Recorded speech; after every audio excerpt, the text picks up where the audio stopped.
No one tells me that everything's running. Then we'll start.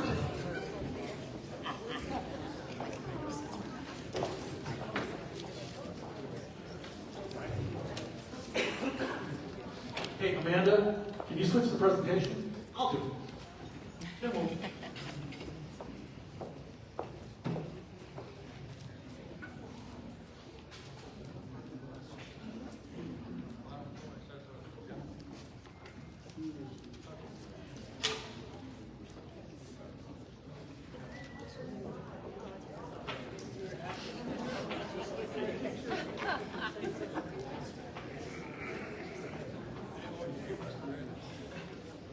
All right, well, thank you all for coming out this evening, braving the rain and sometimes difficult parking of this parking lot, venturing up the stairs and the elevator. It's a great venue. We've done this here before, and I've been involved in other events here, and I just really appreciate the college hosting. So, welcome candidates and our projectors and the voters of Johnson County who care to come out and listen, learn, and speak. And thank you for the organization that puts this Johnson County primary election voter forum together. They've been on the screen. We've talked about them. What's going on? That's the wrong one. Okay, we'll fix that. But it really, I was sitting there putting this together, and I realized there's like 5 people who put together all 4 of these, and it's the same 5 people. So I really want to say a thank you to Leanne Dorfman and the Daily Journal. For their part in putting this together and all the coverage they provide for politics here and bringing every candidate in, interviewing and publishing that information. I think that's just really wonderful. Thank you. Mary Cooey and Karen Lunsford with the League of Women Voters, they have been involved in this from the start.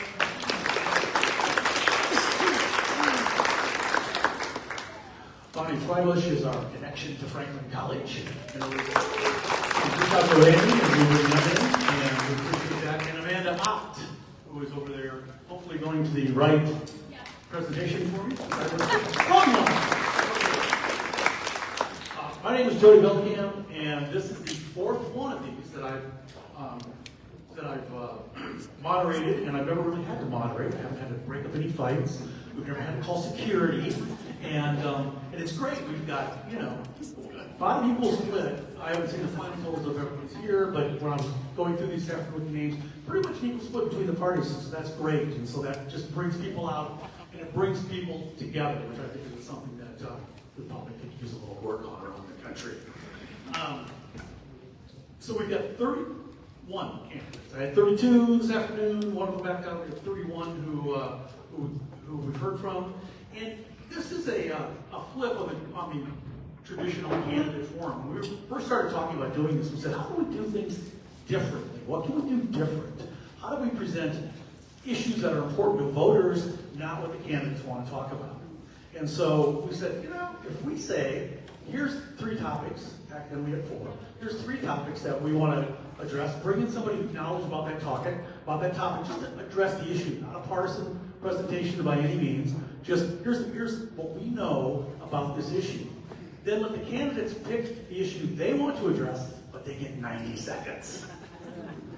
And it worked really well. Rod Bray, who was running for election last time, came and afterwards he said, I've never read anything like this because I got the invite and I went, really? 90 seconds? I don't get to pick a topic? I have to do one of those? He goes, I spent a lot of time doing a 90-second speech. And he goes, I think it's great, keep doing them. So we are.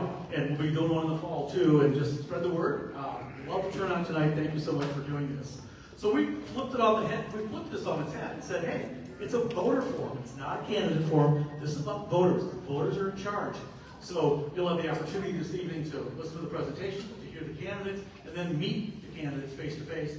Afterwards, they'll be spread around, and you can go up and ask them particular questions. We are going to try, depending on how the timing goes, to take questions from the audience. That's why you have paper cards. We have note cards on your chairs. If you have a question you want to ask, and about the topic, the candidates, you can address them individually later, but if you have a question about the topics, if we have time, we'll let one of the experts respond to it, or we'll give a couple candidates a chance to respond to it as well. But we don't want to address particular candidates during that part of the meeting. Okay, so sometimes deciding topics has been a little difficult, but this year it just kind of really came to us. It was like, wow, if you live in Indiana, it's pretty clear that things are changing. Some people like what's changing. Some people don't have any idea what's going on and changing, but it's still happening. You've got the state and local, the relationship between the federal, state, and local governments has been changing for the last year. People trying to figure out, okay, where are we? What's our role? So the first topic that we have is providing an overview of that relationship is Randy Smith, a political science professor at Franklin College. Our second topic looks at how the tax changes of SEA 1, the Senate Enrolled Act of last year, trying to lower your property taxes and saying, and therefore cutting funding to local governments and saying, no, but don't worry, you can make it up with increasing income taxes. And we all know we like to pay higher income taxes. So, that hasn't been a controversy at all for the cities. I'm joking. So our second topic, that's our second topic, is what's the impact of that law. And we have Adam Stone of Stone Municipal Group, and Adam's job is to go out with municipalities and say, yeah, here's the impact. Here's what you need to be doing. And then the third topic is one that we've looked at before, that is child care. And how the cost of child care impact workers, and what are the options that are out there. If you read the newspaper this morning, you saw that the governor has said, here's $200 million that we're going to put towards child care, and that'll put 14,000 more kids in child care. Child care is expensive, even when the states do. So what impact is that going to have? I don't know. Nobody knows yet. But I mean, that's just the kind of thing. It's always in the news. It's always fun. So no matter how much you talk about it, no one solved the child care issue. But Natalie Velour, Executive Director of the Boys and Girls Club of Johnson County, will share some of the parents' experiences and talk about their issues and how they operate their center for it. So those are the three topics that we're going to be having. So how this works, if you haven't figured that out, after each specialist gives the information, the candidates will be given 90 seconds to candidates. You'll come up here to this microphone, and you'll speak from there. And if you need a drink of water, we've got some water bottles down there. If you need more water bottles, we'll get them. But if you need something, feel free to grab one, because I certainly do. So we will have a timer on the screen, and since we have 31 candidates here tonight, and only 4 of them are not speaking, we're really going to hold you to the 90 seconds. So you'll see that counting down. You can see it, so you can all yell at them when they go over 90. And, but they'll also be able to see the clock on that screen over there as they speak. We talked about the note card, and the candidates are speaking in turn. And what I decided was we're going to group by the office. So if there's more than one candidate for an office, they will speak in order. And I decided to flip that on its head. And since my last name is Belkamp, I'm going to start with me. I'm always at the end. So guess what? We're going to reverse it, and I've got a backwards alphabetical order. So if you've got a last name that starts with a higher, you'll be one of the first to speak. And if you have a last name that starts with A, you can be third. That's all right. So time to get started. And so we hope to have this done to meet candidates. We want to be part of this program. We hope to have finished by 8 o'clock or thereabouts. And then you'll have time to meet with candidates. We're pretty much going to kick you out by 8:45. So we have time to tear down because we've got to be out of here at 9 o'clock. So first presenter, Randy Smith, political science professor at Franklin College. He's going to talk about the relationship between federal, state, and local government. And Adam, if you would slide that mic down to him. Randy, is that? It's not. Okay. Yep. Put it on. You're from school. Probably know how to do that anyway. Test. Does it have to be okay? Over here? No. You got to be pretty close on these. Pretty close like this. Pop it out. Stand, yeah. Sure you can. How's that? So, good evening, and on behalf of the Political Science Department and Franklin College, welcome. Great to have you here on campus. I was asked to speak on the topic of federalism this evening. My discussions with other partners supporting this evening's event gave me some good direction, but I wanted to make certain that I really focused my comments to address the current political moment. So I did what any good late 20th century would do, and I asked Google. And of course, Google gave me a 21st century answer. Gemini detailed areas of expansion of federal power and state resistance. It talked about immigration, rewards for states who do the executive's bidding, and control of the National Guard. To that, we might add the issue of policy differences across states in areas like reproductive rights, LGBTQ plus rights, education, social issues, and vaccine policies. Also relevant are the issues of economic development and debates over the locus of regulatory power over things like AI, energy, and healthcare. And perhaps most pertinent as we move into this midterm election season are conflicts between states and with the federal government regarding voting rights and election administration. I thought, oh, wow, no pressure at all. One thing that I've learned in the 26 years that I've been teaching American government is that in one respect, our American education system does a fine job of teaching us about the separation of powers, right? Americans generally understand Madison's Federalist 51 conception of ambition countering ambition. Americans might not always keep these checks and balances in mind, but when prompted to recall it, that what we might call horizontal federalism, our relationship makes sense to us. What I often find, though, is that our school systems come up a bit short in conveying how ambition must also check ambition in a vertical sense. Truth be told, the American Constitution would not have been passed without state protections from the overreach of federal government and from neighboring states. The ratification deal required barriers, keeping everyone in their lane. And the barrier is most clearly erected in the 10th Amendment, which reserves powers to the states. And it permits the sealing of that ratification deal. Without it, we might not have the Constitution that we have today. This final amendment to the Bill of Rights, was not the last word on this issue, not by a long shot. And Americans have struggled to navigate and perfect this relationship ever since. But what really is federalism? Political scientists will give you this fancy definition. They'll say something along the lines of it. It's a relationship between a centralized government and semi-sovereign units. So in our case, what we're talking about is the government in D.C., the national government in D.C., and the governments of each of the 50 states, which are somewhat independent. And that was a requirement in order to seal the deal.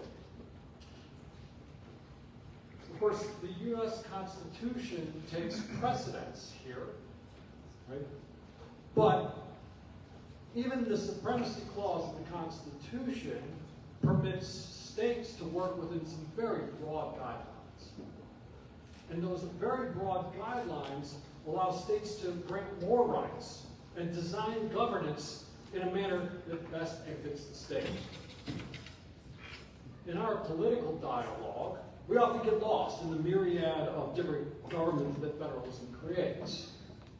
There are quite literally thousands of governments, local, state, federal, in the United States. And when we talk about this relationship, we typically focus on concepts like big government, or paralyzing bureaucracy, or taxes, or red tape. But that system, this federalist system, this federalism has significant benefits, which should not be taken for granted. First, citizens have multiple places to go if there's a problem. Opportunity to access government in a federal system is unparalleled. You can email your mayor, county commissioner, state representative, state senator, governor, U.S. House member, U.S. senator, and even the President of the United States. And if that doesn't solve your problem, you can start in on each and every single one of those government agencies. Second is what Justice Brandeis referred to as laboratories of democracy. He suggested that states could, quote, try novel and social and economic experiments without risk to the rest of the country. If what Ohio does works, great, then maybe we'll adopt it too. And if it doesn't, well, at least we didn't do that. Third, federalism permits states and localities that are closer to their citizens to address the local problems, which they inherently know much more intimately. It would be inefficient, for example, to apply the same fix to housing problems in both Manhattan and the city of Franklin. And all this is not to say that these governments operate in completely separate realms. Early on, American federalism operated in a manner that we might refer to as a layer cake. The federal government's here and the state government's there. And the federal government addresses the national policy, states address the local and more local concerns. But over time, the United States has benefited from serving up more like a marble cake. When disaster struck, the federal and state governments assisted the city of Franklin with flood recovery. That's the way it's supposed to work, right? That's what we call cooperative federalism. When several states realized the benefit of enacting the right to counsel, more states started to enact the right to counsel, and eventually it got to the point where we looked around and 45, I believe it was at that point, 45 of the states had already done so, and the federal government was like, yeah, you know what, maybe there should be a right to counsel. And we enact that then on the federal level. So,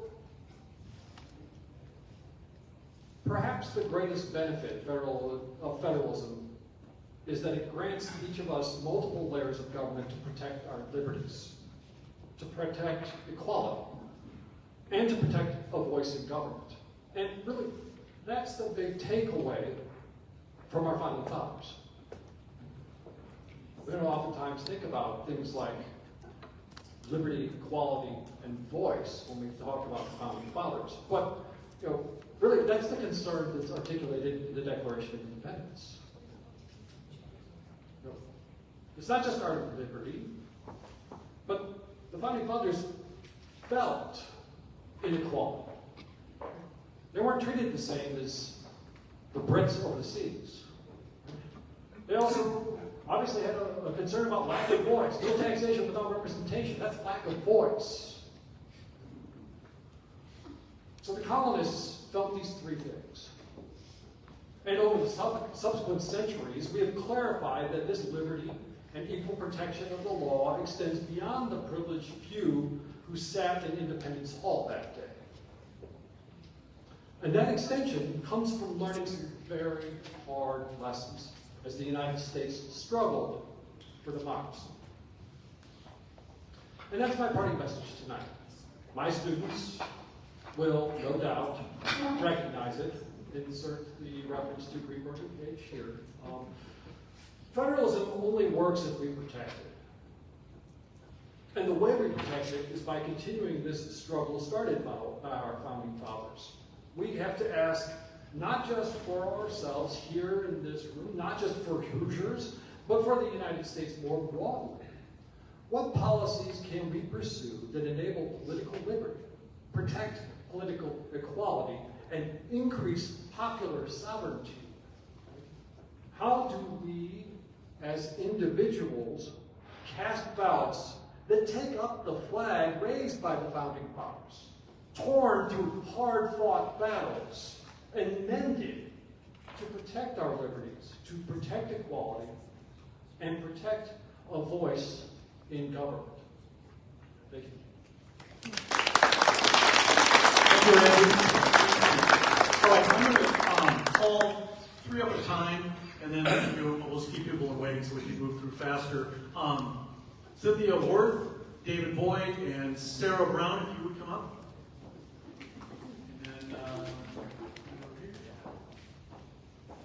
And then Amanda, touch it one more time to counter strike, so don't suck like that. Oh, to the mic, I'm sorry, the mic to the right of the stage. The mic to the right of the stage. Go ahead, we're ready. So hi, I'm Cindy Worth. I'm Dr. Cindy Worth, running for Indiana's 6th Congressional District. And states like Indiana do better when we run our cities and towns according to help from the federal government and with help from the federal government. We can use that tax money from corporations and billionaires who are currently not paying their fair shares so that everything starts to work right again for all of us. And this can be for programs like universal single-payer health care. It can be for creating an infrastructure for child care programs from birth on up. And as we're talking about the cooperative federalism, this interdependence is critical in keeping our communities thriving and our communities working together, whether it's money coming down from the federal level to the states, which goes to the local level. That helps all of us. There are some progressive bills for child care and universal health care that could really benefit from going back to this system and really valuing the money that's coming from the federal government and the assistance that's coming from there. When we have state property tax cuts, those will only, those serve to really undermine what we're trying to do in our communities, and that's make all of our communities thrive.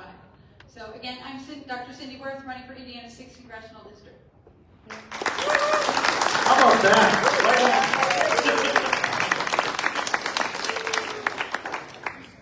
Amanda, I can take it. Okay. David Boyd, and you are ready to go whenever you're ready. All right, I'm David Boyd, running for the 6th Congressional District as well. I'm concerned about the consolidation of the townships inside of the state of Indiana. We know the State House wants to consolidate them. I actually have a different background than a lot of people in Indiana. I grew up in Texas. We only had counties. So when I moved to Indiana, I kept seeing this word townships, and what is this? And I started to realize it's almost like a government inside of a government. It's actually a good thing. They have their own school systems, their own fire departments, and it's more of a family. So the way I see it, I live in a big city because I live in Franklin Township in Indianapolis, but I also have, I live in a small town at the same time. So I think it's very important. The concerns I've heard from other people is that if we do consolidate those, we know that it's going to be hard for people to get help with their utilities or their rent, and they feel like they're going to be further away from their local officials if we consolidate it. So I don't think that we should. I think it's important that people can feel comfortable inside the townships, and that each township should keep its sovereignty. Again, I'm David Boyd. It's nice to see you all today.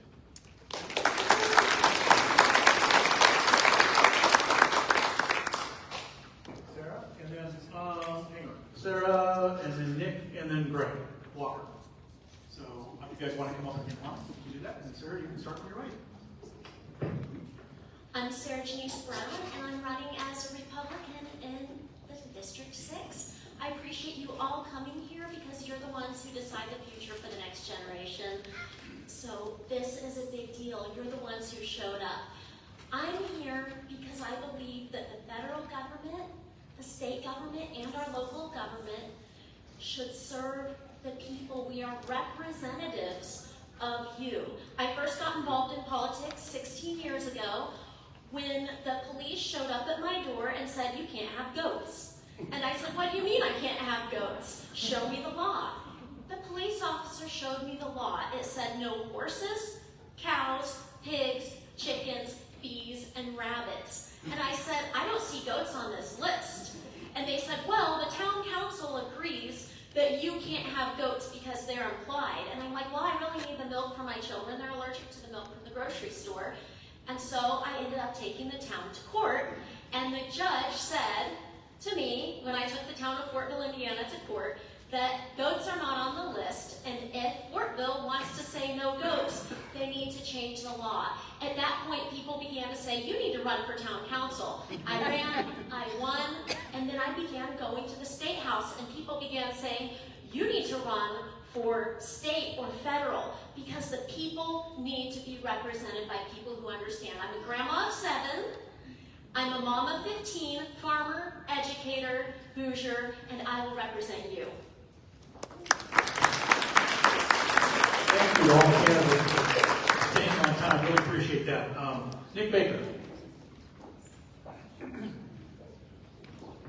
Thank you all for being here, for having us. Professor, thank you for your comments. I'm a huge believer in federalism and protecting the Constitution. I'm running in the Indiana 6th Congressional District as one of the 4 Democratic primary candidates. I'm born here in Indiana, Bloomington, Indiana. I've been a trial lawyer for the last 20 years, and I have seen the erosion of a lot of our government, or what used to be a layered cake, and how it should be.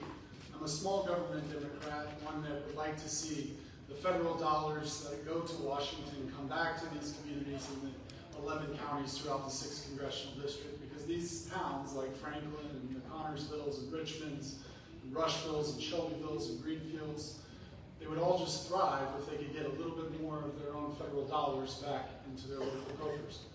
And I want to do all I can to get to Washington to cure the disease they have there in Congress, and that is running deficits, continuing to never balance the budget. The only way we're going to do that is through reforming healthcare across the board, and that is a national issue that needs to be controlled on pricing. And that's what you can take advantage of, is that the national government can do things on a broad scale. That's why we have environmental laws, because there is no border to environmental contamination. And we need to strengthen those resources back up, but we also need to strengthen our local government. And we need to get the United States House of Representation approval rating back up. It's been under 20% for now 25 years. And it's an absolute problem and a threat to our bicameral government and the 3 branches of it. So I would love to have your vote, and if you need any more information from us, we have signs and more information in the back. Thank you.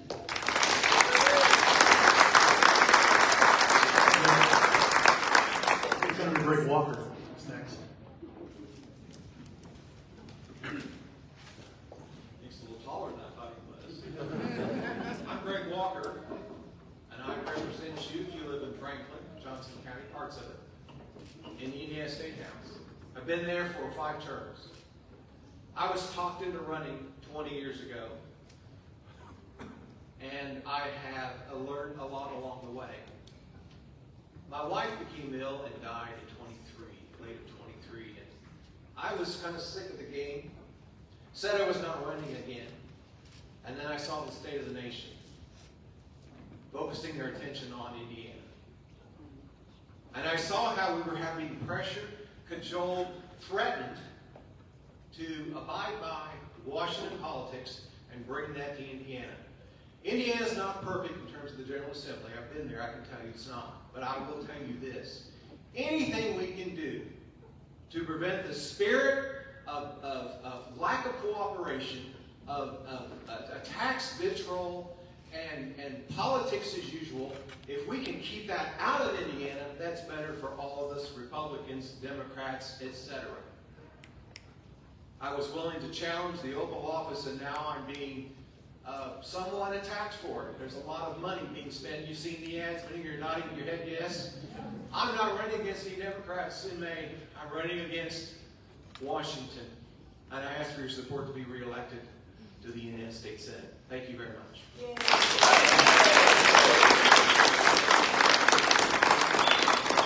David Waters and Michael Potter, if you want to come. David, you're going to speak first, followed by Michael, and Ron, I'll bring you the mic.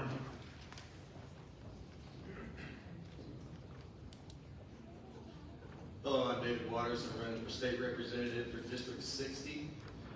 Ladies and gentlemen, home rule, the idea that cities and counties should govern themselves, is supposed to be a representative republic at its most local and responsive. But in Marion County, our most populous county in the state, that promise has become a shield for inaction. Let's look at Marion County Election Board record on campaign finance. City County Councilor Bob Basile quietly amended 12 years of reports to claim over $175,000 in previously unlisted personal loans and expenditures, which triggered reimbursements back to him. The board said nothing. Former mayoral candidate Abdul Hakim Shabazz reported $77,622 at the close of business on April 7, 2023, and then $33,156 the very next morning. A citizen filed a complaint. He responded by suing the complainant for defamation and lost. Again, the board stayed silent. Marion County Republican Party Chairman Natalie Goodwin transferred her leftover 2023 campaign cash to a 527 political organization that promptly listed her as a recipient of those funds. Okay, David, thank you. Thank you. Michael Potter?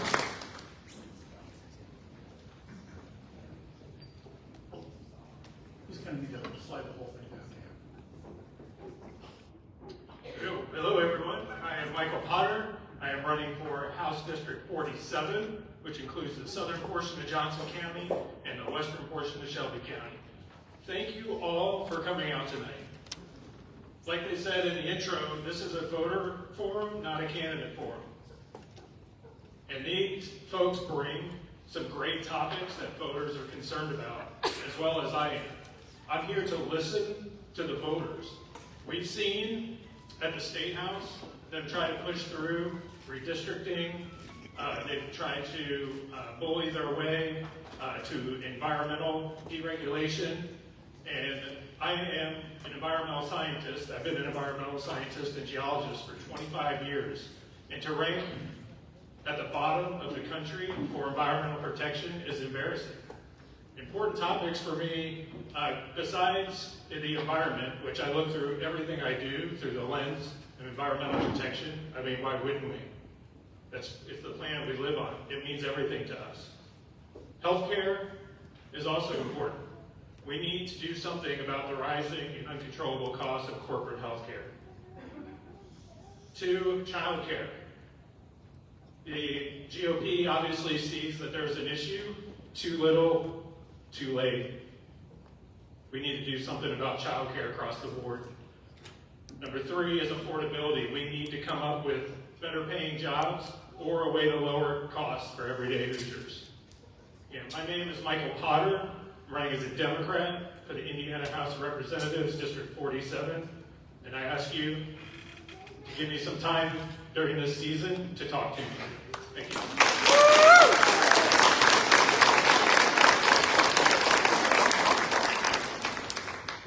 Good evening. My name is Ron Deere. I'm a former city councilman for 24 years in Greenwood and 4 years on the county council. And at my age of 76, I decided to give it another chance.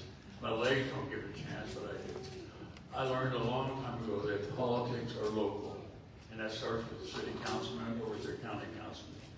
And if those county councilmen have to communicate to each other and be able to describe what they want and what they believe in, and to the public also. Then next is the county commissioners that you have to be able to communicate with and have a relationship with, even if you don't agree or disagree with them.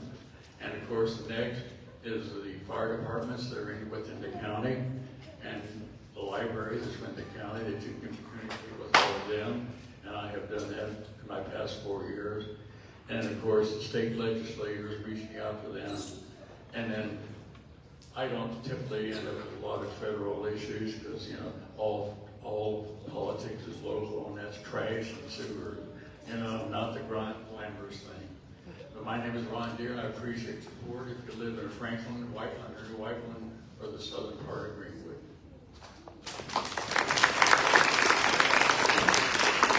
If you have questions as you've written on your card, if you will hold them up, then we will have somebody come around and grab them. And next, Lydia. Lydia Wales is our next speaker, and that'll be followed by Saad Tawfiq. Saad, if you want to come up. I had to write this down because this 90-second thing, this thing's got me, it's got me anxiety all over that countdown. Good evening, everybody, and it's really nice to see such a huge turnout for this type of election. My name is Lydia Wells, and I have proudly served as your Franklin Union Needham Township trustee starting my 12th year, and it has truly been one of my greatest privileges in my life. Over the past decade, we have worked hard to do things differently. Fun Township made history as the first successful township merger in Indiana. Because of that, we have been able to increase efficiency, expand services, and be better stewards of taxpayers' dollars. And the township was named Township of the Year because of that. Senate Bill 270 passed this year, and it was modeled after what we did here in Fun Township. It streamlines township government across the state while protecting critical services that we provide. We work closely with local government, nonprofit, churches to support those who need it most while keeping tax rates low and staying fiscally responsible. I am proud of what we have accomplished over the past 12 years, and I am asking for your continued support for the next 4. Together we can keep delivering results and upholding the care and values that make our community strong. Thank you. You get 18 seconds to spare. I know. Yeah, wonderful. Saad? Everyone, my name is Saad. Excuse me. My name is Saad Tawfiq. I'm running for Pleasant Township trustee because I believe in local government should work clear and responsible and always for the people it serves.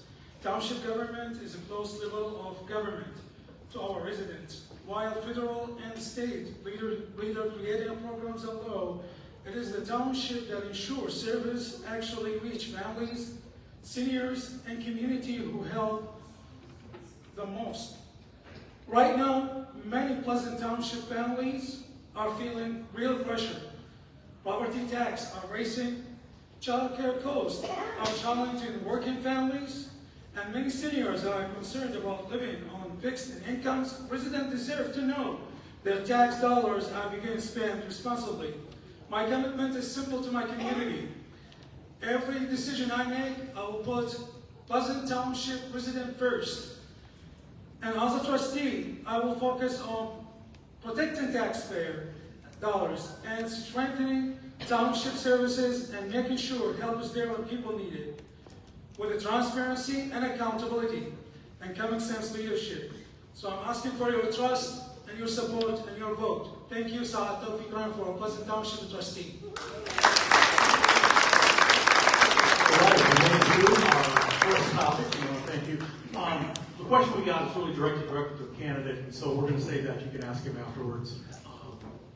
Nick, you're going to have to be prepared to talk about your reform for healthcare, but you guys will see it. So we're moving on to number 2, and that is the impact of SCA 1 on county and local governments.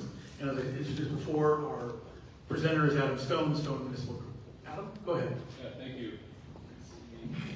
Can everyone hear me? Yes? All right, cool. First off, I just echo the other comments. I appreciate everybody coming out on a rainy night to talk through this and think about these things. I have a different perspective. I'm a practitioner. I'm a licensed CPA in the state of Indiana. My entire career up to this point, I've worked predominantly with cities and towns in Indiana. So from my perspective, I always look at the hard part as I'm right on the tip of the spear on the budget and how property tax revenue and those types of things are formulated and prioritized within these communities. So I'll kind of approach it in a couple different things. I'll continue with the cake layering concept here, and the first thing I want to do is make sure we're all on sort of equal footing with respect to we'll just focus on local government, specifically in this case, city, towns, etc., the backyard component.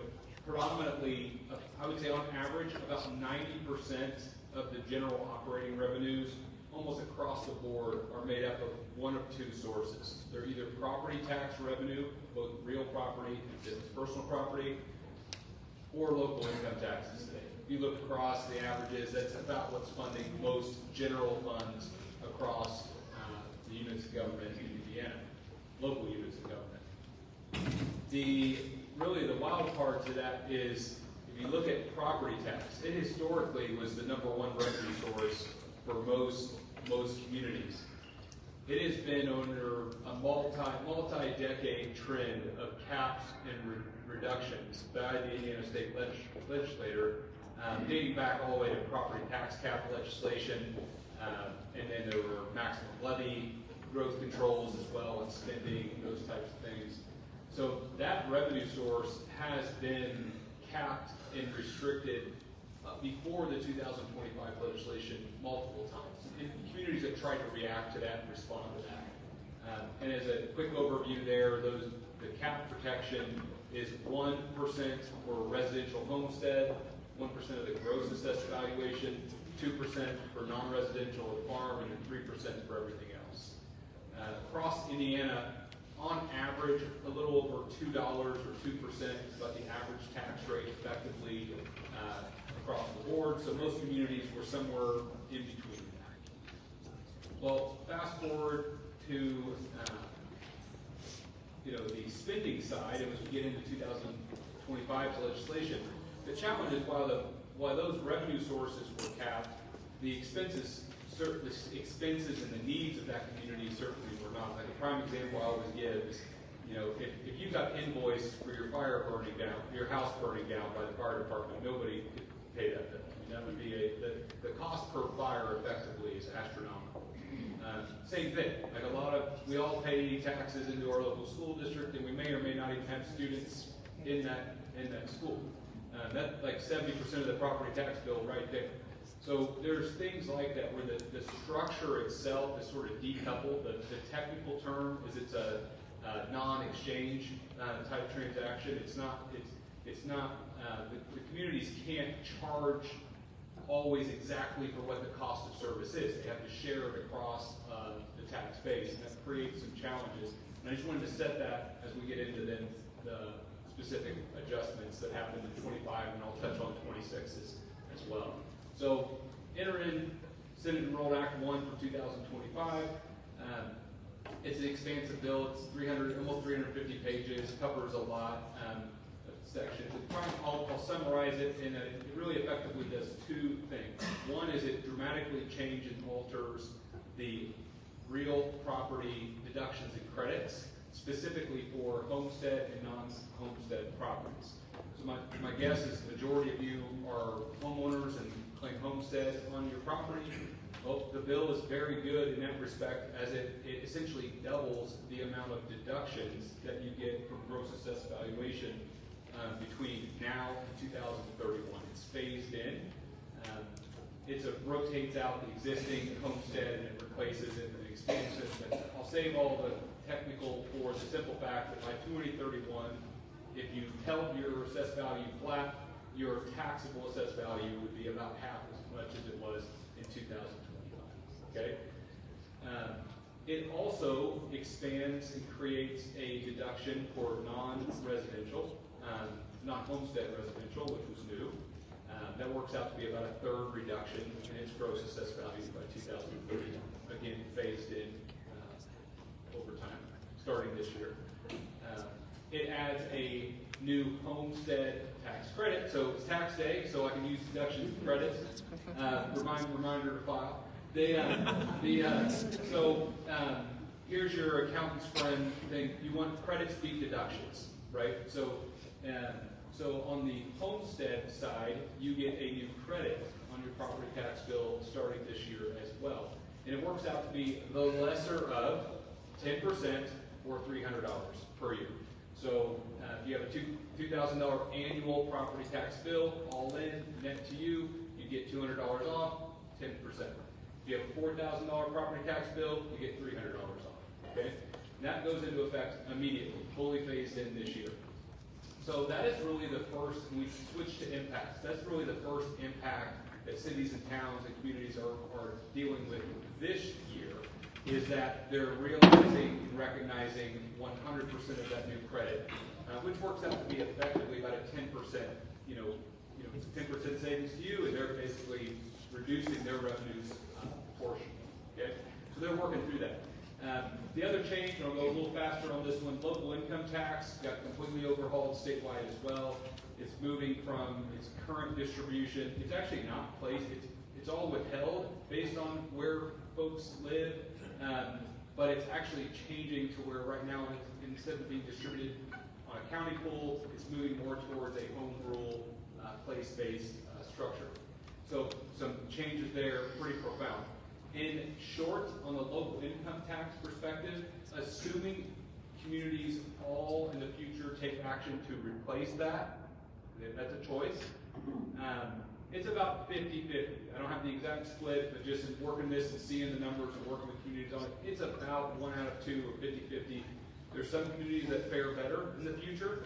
There's some communities that aren't. And it breaks down to, were they a net importer or a net exporter of income taxes today based to the county averages. So it's kind of an interesting thing. So I will say, last week I was with the city of Fort Wayne, which is the second largest city in Indiana, and they are estimated to lose in 2029 somewhere between $10 and $24 million per year just as a result of that change. And that assumes that their council in the future adopts the maximum rate. So bringing all this down to you all tonight. Basically, 2026, the immediate impact is really just trying to absorb that new homestead credit and also planning for what the next few years is going to look like.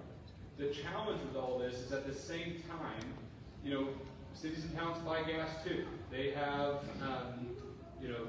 their police and fire is under it's a really challenging time for them to actually, but it's now perpetuated out to 2031.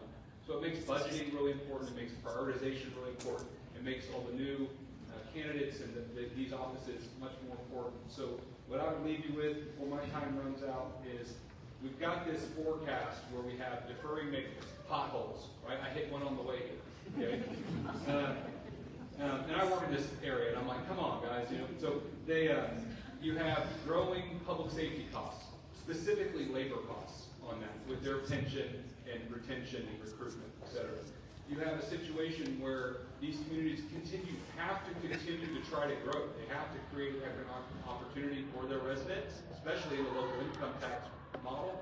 And how do they do that and compete while maintaining these services? So my last thing I'll say before we open it up is around September, whatever council you reside in, whatever is your fiscal body, about the mid-September meeting, they will have what's called a public hearing for their 2027 budget. That happens every year. It's statutorily required. It's a public hearing.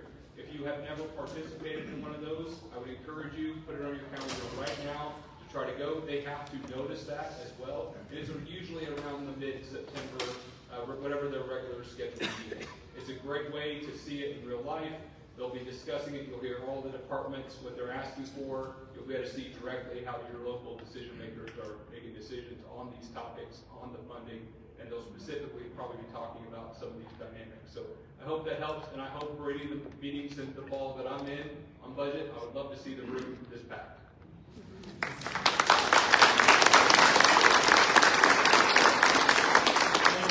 And just if you want to have an exciting Monday evening, the second Monday of every month, you can go to the county council. You think the budget's fun? Okay. All right. Carrie Sislo, did I get that even close? Carrie is going to speak, and followed by Mike Moore, if you let him, and John Young, and then we'll move on from there.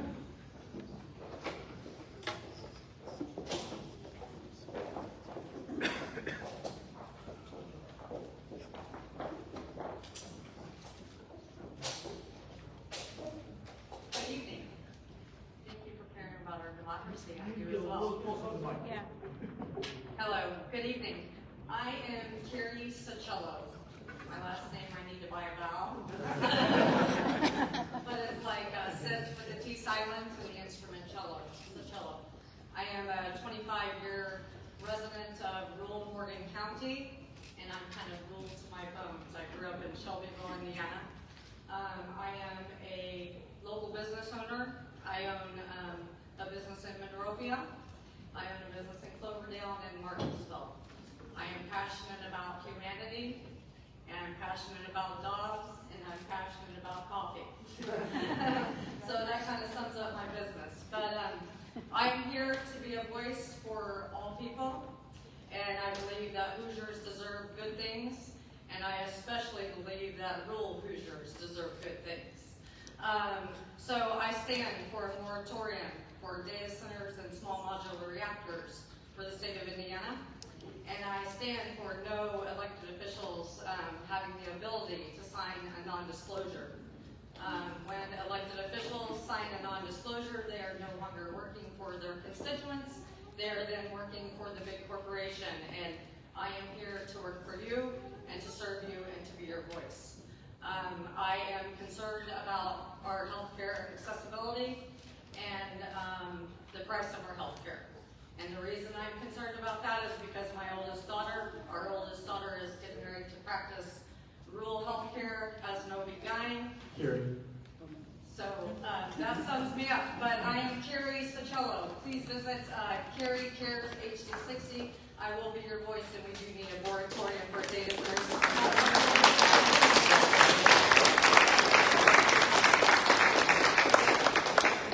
Next up, Mike Moore and Eric, if you want to get in line. Hi, I'm Mike Moore. I'm running for House Representative District 60. I believe in term limits. I'm not a politician. I'm a law enforcement officer. I've been there for 27 years as a lieutenant. This SDA 1, it really affects the department, especially smaller departments. As a fleet manager, I outfit the vehicles. A regular patrol car costs about $50,000 on the state bid, and then you got another $10,000 to $20,000 depending on what you're putting on, and if it's a K9 vehicle, obviously it's a lot more. So these smaller departments are going to struggle under this new bill. I think it was needed. I don't like property taxes, but I think it could have been rolled out better with a plan ahead of time so these small governments could handle business and not have to sacrifice what they provide to us as citizens. So like I said, I've been a police officer for a long time. I've seen how these bills have seemed so ambiguous, and a good deal on the surface end up affecting down the way to the smaller government, how that hurts us and how we have to find different avenues and different directions to get this money from. So my name is Mike Moore. I'm running for District 60. I'm a Republican. I appreciate the vote. Thank you very much.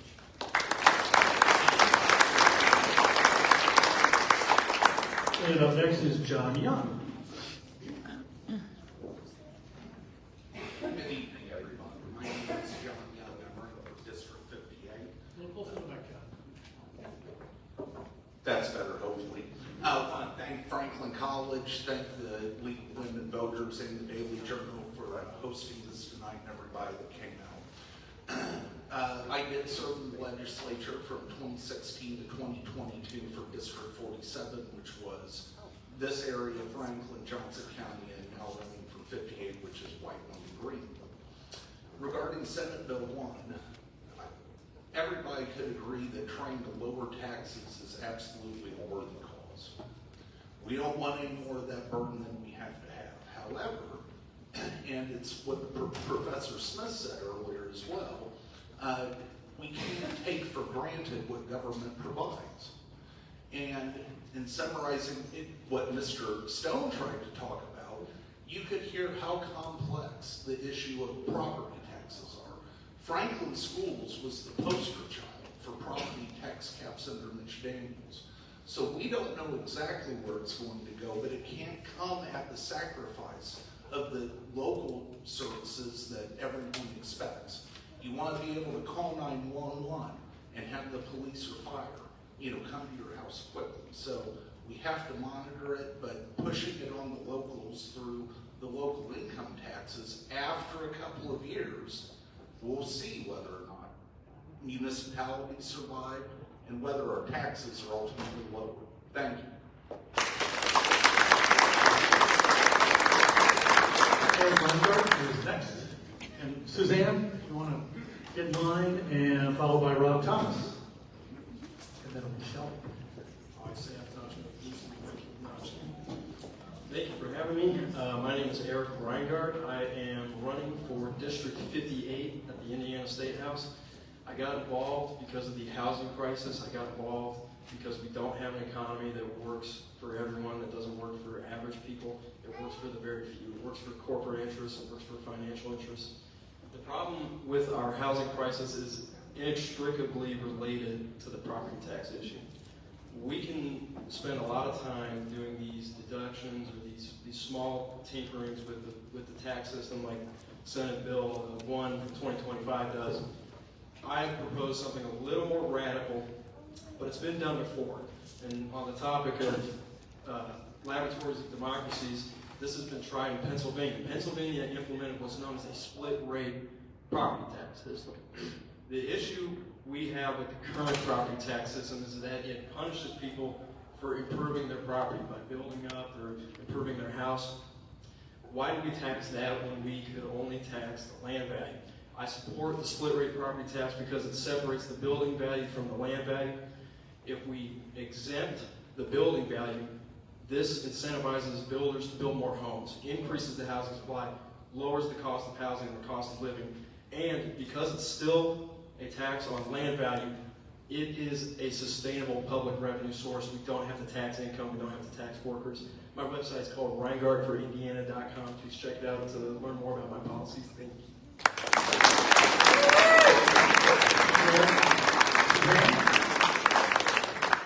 Tall enough here. I'm Suzanne Fortenberry. It's a lot of friendly, familiar faces out here on both sides of the aisle. So thank you all for showing up.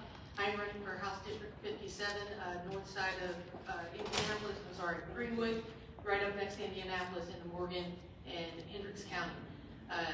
We can talk about the number 49. I just turned 52, so it's not me. It's where we rank in states in the United States. Indiana is 49. We have had several decades of Republican majority rule, and we are stuck at number 49. So unless we do something different, we're going to make it all the way to the worst state in the country. And we need to keep our kids safe. We need to keep affordability there. We talk about having all the answers. If somebody tells you they have all the answers, they're lying to you. If they tell you on day one, we're going to change and make everything more affordable, they're lying to you. It's not going to be an easy answer. We're going to have to fight back for decades to get back what we've lost over these past 27 years. Okay? So I am not a politician. I worked for FedEx for 27 years, working class. My sign says somebody has to be the responsible adult, so we're going to talk about taxes real quick. We take 17 seconds. We need fire, we need police, we need schools, we need affordable health care. Why is Franklin shutting down their women's program? Where are you going to have your kid? You're going to call an ambulance and run to Indianapolis when you have something wrong? We've got to take care of our communities first. Thank you.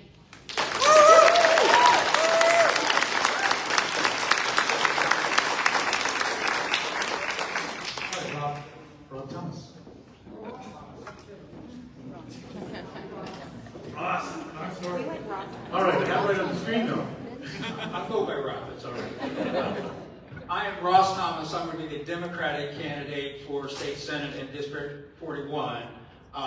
So after Senator Walker and his opponent get done fighting it out over who's more loyal to Donald Trump, I'm going to face one of them. We can watch how that happens. I guess it's a loyalty test. It's a politics thing among Republicans. It's not about policy because their voting records are basically the same. And as Suzanne said, what we have to show for 20 years of Republican supermajority rule is that we're nearly last in many, many categories. Voter turnout, nearly last. Environmental quality, nearly last. Quality of life, nearly last. And that's really what government is about, is improving our quality of life. To talk a little bit about SB 1, I think it's kind of indicative of the Republican approach to these problems. There's a disconnect with those folks between taxes and government, as if taxes are just some evil thing that they're sticking that money away and flushing it down the toilet, when we all know that we have to have revenue in order to improve our quality of life. So what SB 1 did, when property values rose unexpectedly, all of a sudden people had sticker shock for their property taxes, right? And so people complained. And instead of using a scalpel, they used a sledgehammer. The average person gets about $2 a week in property tax relief, while hedge funds with thousands of homes get millions of dollars. We're taking away almost $800 million from schools over the next 3 years, so the average person can get $2 a week. It's a bad approach. There are ways to protect homeowners with a homestead exemption. There are ways to protect folks who are affected by property taxes without just giving a stop to the rich. So we have to change that whole approach. Thank you.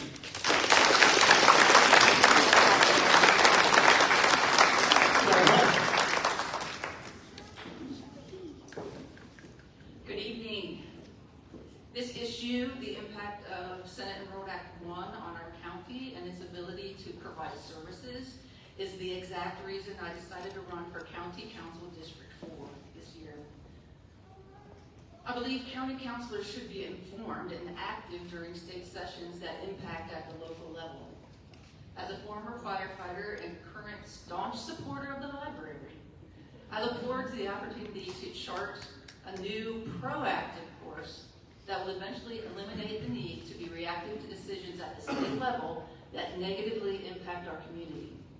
However, we are now in a place where we're forced to be reactive or risk funding for public schools, as mentioned, police and fire, road maintenance, and the service dear to my heart, public libraries.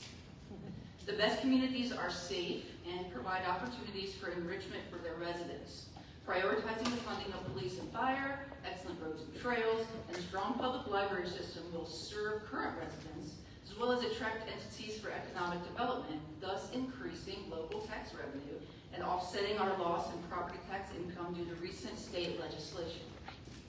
So in a year when we're facing decreases in property tax revenue for county operations, things like tax abatements and tax increment districts, which freeze tax revenue, would only add to the problem. At this point, we're going to have to make some difficult decisions, and that may mean starting with rethinking tax abatements for corporations who don't contribute their fair share.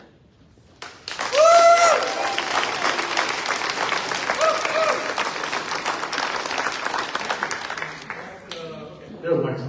All right, gotta return those. That brings us to the end of section 2. And questions we're getting are still for individual candidates, so I'm not going to ask them from the podium, and so you can bring those up later. So we're on to section 3, which is about child care. And Natalie, what do you have? Good evening. Thank you guys so much for everyone that's coming. Thank you for Amanda for saying, hey, can we chat for a minute? And then at the end of it, here I am. So thanks. I'm Natalie Flora. I'm the Executive Director of the Boys and Girls Clubs of Johnson County. I have served in this role for 10 years, and it is a blessing every day, even on days when I may or may not get fit. That happened like 2 weeks ago. It was not a good day in my life. But child care is something that affects really all of us. Whether you have children, had children, or never did, what we do with kids in after-school time and when they're not with their parents affects who we are. The mission of the Boys and Girls Club is to enable all youth to have a positive role in our society when they become adults. We do that through supportive mentors, through offering a safe option for parents when they need to be at work. And we are blessed to do that at a very affordable cost. We are the most inexpensive. We don't like to use the word child care because we do a lot more than that, but we are the most inexpensive option in Johnson County. The sad thing about that is we're in Franklin. We have our main clubhouse, which is about a quarter of a mile to your, that way, north. And we have 6 other sites through Franklin Schools in their before and after care. We're blessed to serve about 2,000 kids a year, and it's a wonderful thing. But I get calls every day from parents who can't afford childcare. And when they're choosing between a parent staying home because they can't afford to put their kids in a place, and then they're not able to buy groceries, and they're not able to do the things that they're doing, you know, it affects everything else. And the need that we have, as cuts are coming down, federal cuts, state cuts, and now we're going to see local cuts, and those are going to come, we get affected first. So when they cut from the federal budget, they cut the education budget, and that goes to after school care, the first step in it. The new thing that came out this morning with the $200 million is great for vouchers. That's mostly early childhood and daycare, which is great and wonderful, but for after school time, kids should not be going home alone. They need us, and they need that support. The way that we do that and we keep it inexpensive is because of the, but the way we do that is through the support of the community. We are blessed to be part of the United Way of Johnson County and receive funding from them that allows that. We receive funding from the city of Franklin. Our building is owned. It is a city-owned building, and we are blessed with that, and the overhead of that is taken on by the city. But I am not naive that police and fire are important, and the changes are coming, and we're ready for that and what that's going to affect, that it's going to affect families. And so the way that, I guess for tonight, for this forum, to understand that the impact of childcare is not just that parent's problem.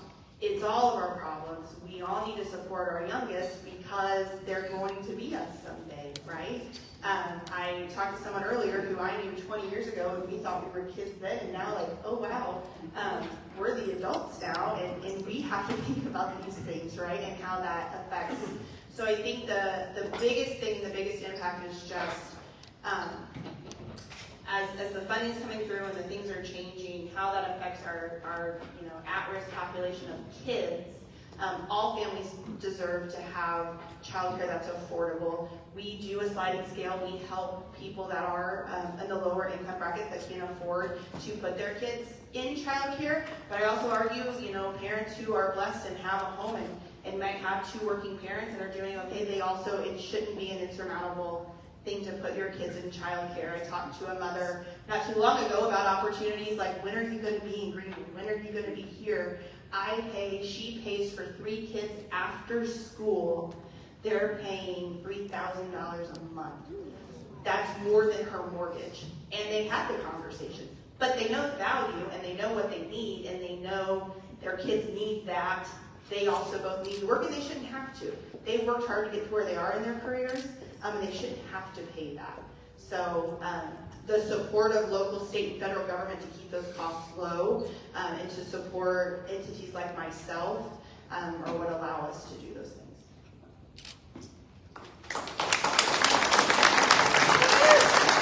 We had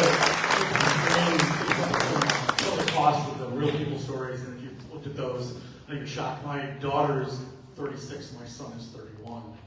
I don't know what we paid, but it certainly wasn't that much. Kind of crazy. All right, now, question. We have 3 speakers on childcare, but my list tells me that 2 of them are not here, but I'm going to check on that. Michelle Hennessy Sears. Okay. Michael Chiappetta. All right. William Corey Amex is here because I talked to him, so I know he's here. He's going to come and speak on childcare.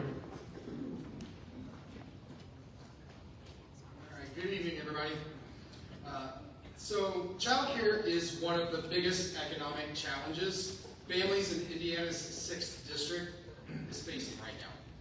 Across our communities, parents are paying anywhere from $8,000 to $15,000 a year for childcare. Obviously more by what we just saw.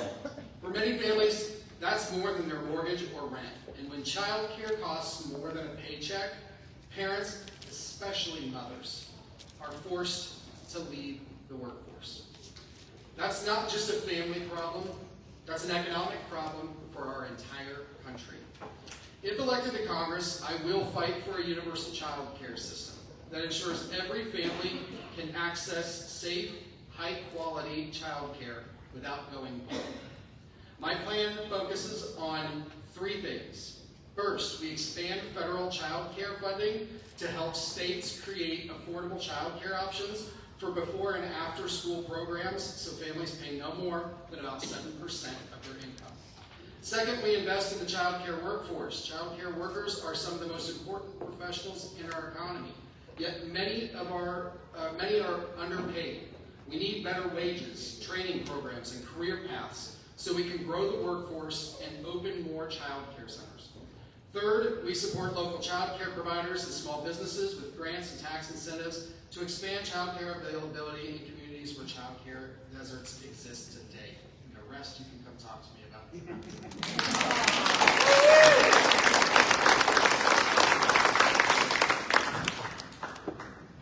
I'm shocked. This is going really well. We're on schedule, and we have 7 more speakers left. And they've chosen other topics. For example, we've got Sheriff Scanlon coming up, and this really didn't apply to him, so we let them pick their own topic. They all get 90 seconds. So first on the list, let's do Mark Branco. I got that right. Some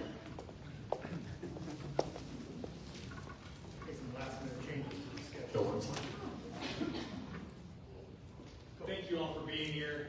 It's another topic because I'm in the township government. I'm running for the White River Township Advisory Board. My name is Mark Branco. I'm a captain in the Indianapolis Fire Department. I've served both White River Township and the city of Indianapolis for 24 years. My wife Kate and I have 3 kids, Ben, Matthew, and Hadley. We live in a carefree neighborhood in northern Johnson County. We enjoy giving back to the community. We're active in scouting. And we run the Carefree Crocodile Swim Team, which is a neighborhood swim organization, no crocs, in northern Johnson County. It's an amazing organization.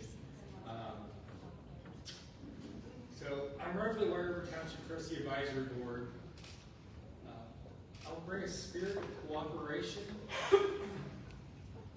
We'll break down walls, stop morality policing, and end the gatekeeping of funds to people in need of assistance.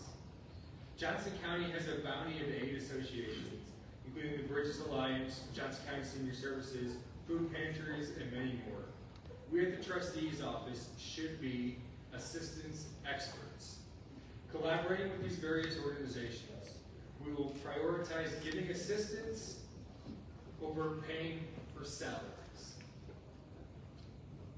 Most important, we will use taxpayer funds responsibly and ethically by giving them to our neighbors who are in need of assistance.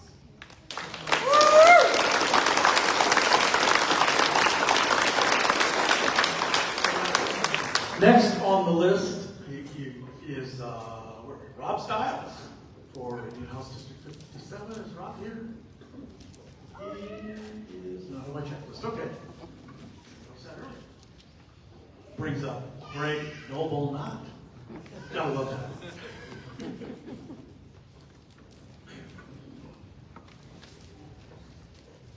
Greg Noble Knott. You can go to my website and check out what Noble is. It's a group of 6 policies, six problems with 6 concrete solutions that work elsewhere. So the website is contractwithhoosiers.com. Again, that's contractwithhoosiers.com.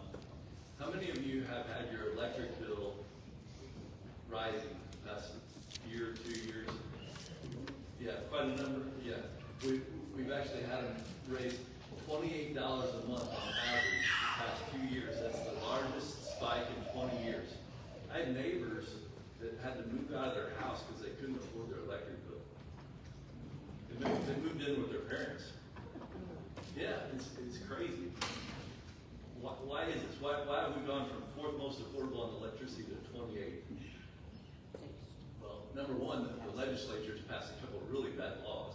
And number 2, the Indiana Utility Regulatory Commission is not protecting ratepayers like they're supposed to. We pay them $160,000 a year to protect ratepayers, and they're not doing it. So what do we do? First of all, we repeal those two bad laws. In 2017, they passed a repeal of true net metering for solar energy on your rooftop.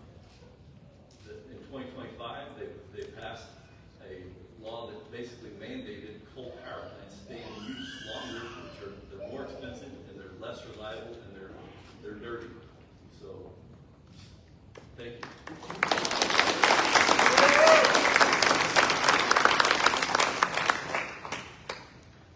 I will reset the timer for you, Andy. Andy Fisher, Johnson County Sheriff candidate, is coming up next, and he will be followed by, Carrie is not here, so that would mean Charlie. Then you're going to be up after Andy. Hello, I really don't have a topic to talk about, but I want to introduce myself a little bit and open myself up to anything after this. And, appreciate y'all having me here. My name is Andy Fisher. I am running for Johnson County Sheriff. I first off want to say that I am running to be the sheriff of this county. For every person in here, I don't care if you're a Republican, a Democrat, what side of the fence you're on, I'm here for you all. I've been at the sheriff's office for 24 years. I selected this place out of an internship when I was graduating from Ball State. I grew up in Bloomington, have made this my home. I love this county. I have been involved in multiple serious situations that have probably involved loved ones of you all. If I've not met you along the way, I may meet you at some point, and hopefully it's on good terms. I want everyone to know here as sheriff that I will be there for you. If there are ever any questions, I'm an open book. I'm easy to get a hold of. You can call me day or night, and I will speak with you. I will tell you that my goal is to continue to protect this county to the best of our ability, work with every local agency that we have, work with state and federal if need be, but to make sure that this county is protected the best way. And if you have a loved one that happens to be staying with us for whatever reason, their safety is priority to us. We want to make them better before they get out of it. Like I said, I'm Andy Fisher. I'm not a politician by any stretch of the imagination. I'm the sheriff's deputy that has worked his way up to the position that I am in now. And I will be the sheriff for all of you, not just one side. So if you have any questions for me, I'll be here and appreciate your time.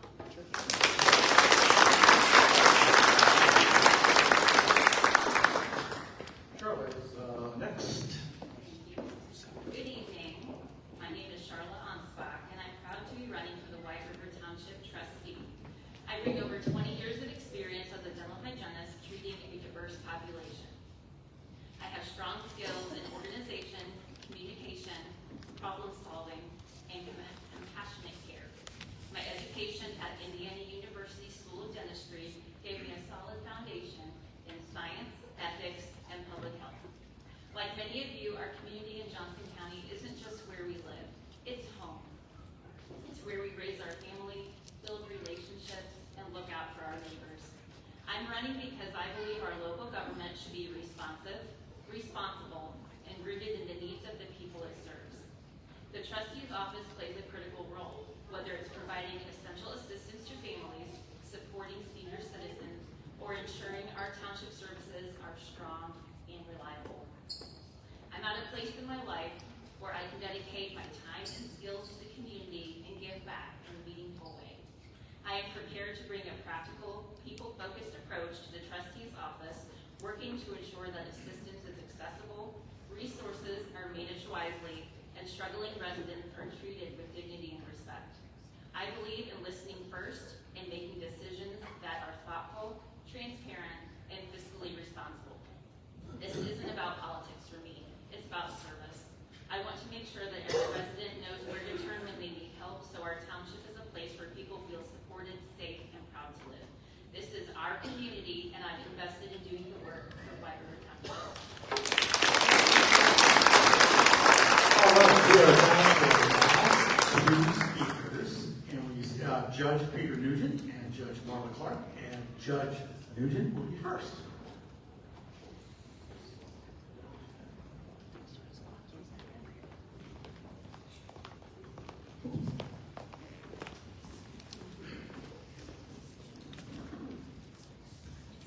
Good evening. Thank you for being here. My name is Peter Nugent. I'm a judge in Johnson Superior Court 2. I've been a lawyer for almost 40 years, a judge going on 8. You know, in my court, I have a couple of rules I live by. You get to be you, fair is fair, and right is right. It's pretty simple. You know, tonight I've listened to everybody, and first off, I think this is great. One of the things we tell young people in high school, engage. I don't care who you vote for, engage.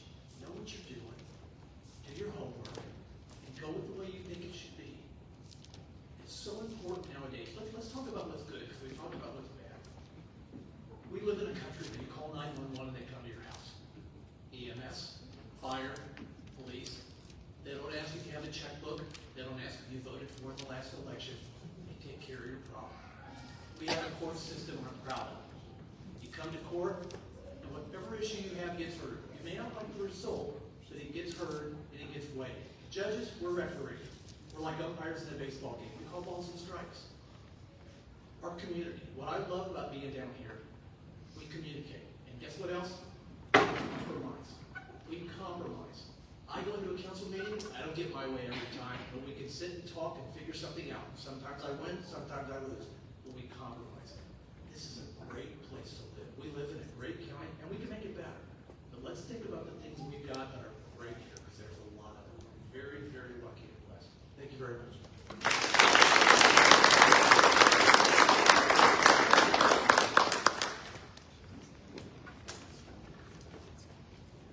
And Judge Marla Clark. The shorter one of the judges. My name is Marla Clark. I'm the judge of Johnson Superior Court 4, and I'm asking for support on my reelection bid this year. Most of you guys probably don't have any experience being in court, except for maybe a parking ticket, maybe a divorce. Maybe some of you have done jury duty. But by and large, the voters go to vote for judges in this county, and they don't know very much about us and what we do. Because of our position, it's not appropriate for us to take a stand on issues. So I can't really tell you a lot about my, my personal beliefs about stuff, because in my job, my personal beliefs are irrelevant, right? My job is to hear the evidence and apply the law to the evidence. And what I personally believe really doesn't factor into it that much.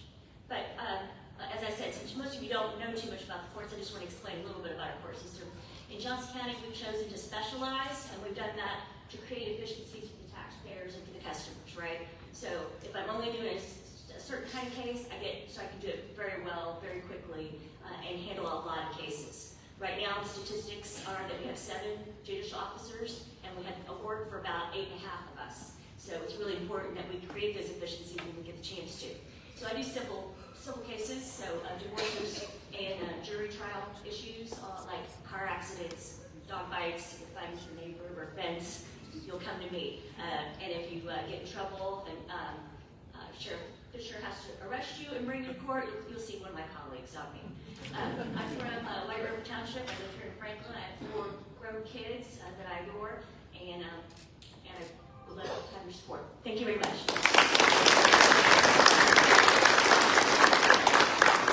All right, that was not our final speaker. We had several people who decided who were not planning on speaking, and one of them would like to. So Jennifer Pinnick, who's running for Johnson County Prosecutor, is going to come up and speak.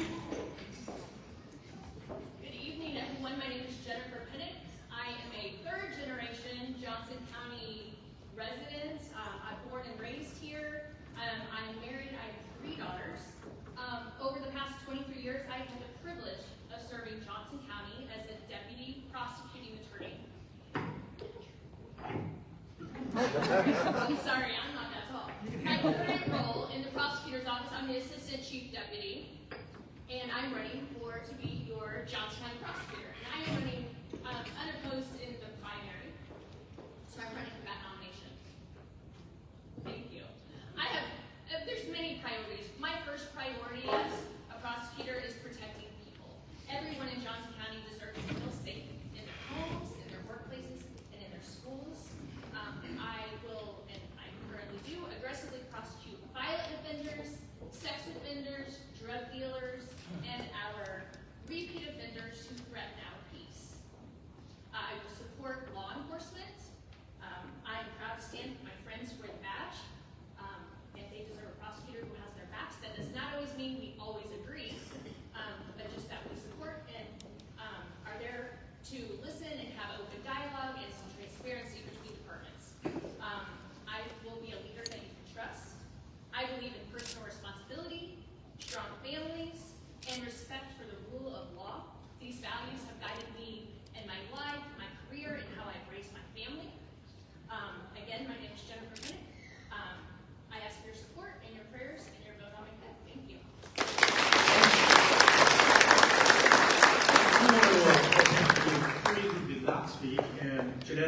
introduce the Southern Johnson Township trustee candidate, Catherine Gleason, Town of Princess Lake Council at Large, and Ann Guthrie, the White River Township Advisory Board candidate.